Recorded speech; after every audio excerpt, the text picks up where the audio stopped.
रीमा लागू किसी पहचान की मोहताज नहीं रही। उन्होंने बॉलीवुड में अपना एक अलग ही मुकाम बनाया।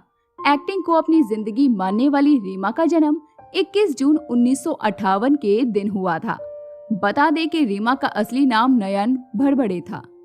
उनकी मां मराठी सिनेमा की मशहूर एक्ट्रेस मंदाकिनी थी। इसका मतलब ये था कि रीमा को बचपन से ही एक्टिंग की खुराक मिलने लग गई थी। रीमा की जिंदगी में तमाम उतार चढ़ाव आए, लेकिन उन्होंने कभी भी हार नहीं मानी। लेकिन आज हम आपको इनके पति के बारे में बताने वाले हैं। बता दें कि पढ़ाई के दौरान ही रीमा का रुझान एक्टिंग की तरफ होने लगा था। ऐसे में हाई स्कूल के बाद ही वो अभिनय की दुनिया में कदम रख चुकी थी। इसके बाद उन्होंने कई साल तक थिएटर भी किया। हालांकि बाद में करीब 10 साल तक बैंक में नौकरी की। साल 1980 के दौरान उन्होंने फिल्म कलयुग से हिंदी सिनेमा में कदम रखा था। रीमा लागू ने अपने करियर की शुरुआत मराठी सिनेमा से की थी। कई सालों तक उन्होंने मराठी थिएटर में काम किया, जिसके बाद उनकी एंट्री बॉलीवुड और मराठी फिल्मों में हुई। रीमा ने हम साथ साथ हैं, कुछ कुछ होता है, मैंने प्यार किया, कल हो ना हो जैसी ब्लॉकबस्टर फिल्मों में यादगार भूमिकाएं निभाई हैं। फिल्मों के अलावा रीमा लागू रियल लाइफ में भी एक मॉडर्न मां की तरह रही। फिल्मों में काम करने के दौरान उनकी मुलाकात पॉपुलर मराठी एक्टर विवेक लागू से हुई। कुछ सालों बाद रीमा लागू और विवेक लागू शादी के बंधन में बंध गए।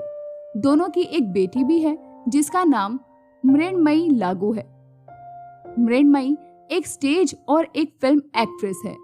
साथ ही वो एक थिएटर डायरेक्टर भी है। शादी के कुछ वक्त बाद तक तो सब कुछ ठीक तरह से चलता रहा, लेकिन इसके बाद रीमा की जिंदगी में बदलाव आने शुरू हुए और उनके पति के बीच में मनमुटाव होने लगे।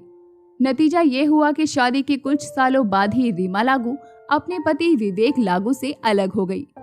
पति से अलग होने के बाद रीमा लागू ने फिर कभी शादी नहीं की और एक सिंगल मदर के तौर पर अपनी बेटी को पाला।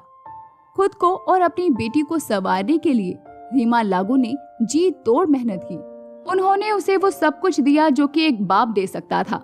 एक सिंगल मदर होने के बावजूद रीमा लागू ने बेटी को अपने पैरों पर खड़ा किया। रीमा लागू एक साफ छवि की अभिनेत्री रही। 4 दशक के करियर में रीमा ने अपनी छवि पर कोई भी दाग नहीं लगने दिया। रीमा ने अपने करियर में अजय देवगन, शाहरुख खान, सलमान खान, संजय दत्त जैसे दिग्गज कलाकारों की मां का किरदार निभाया।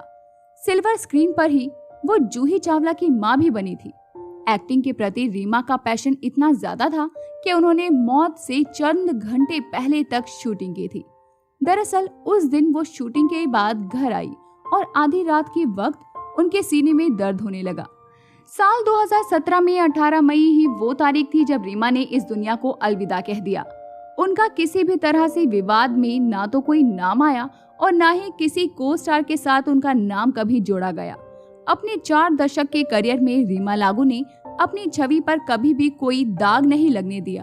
तो दोस्तों, अभी के लिए बस इतना ही। मिलते हैं अगली वीडियो में। तब तक अपना ध्यान रखिए। Bye bye.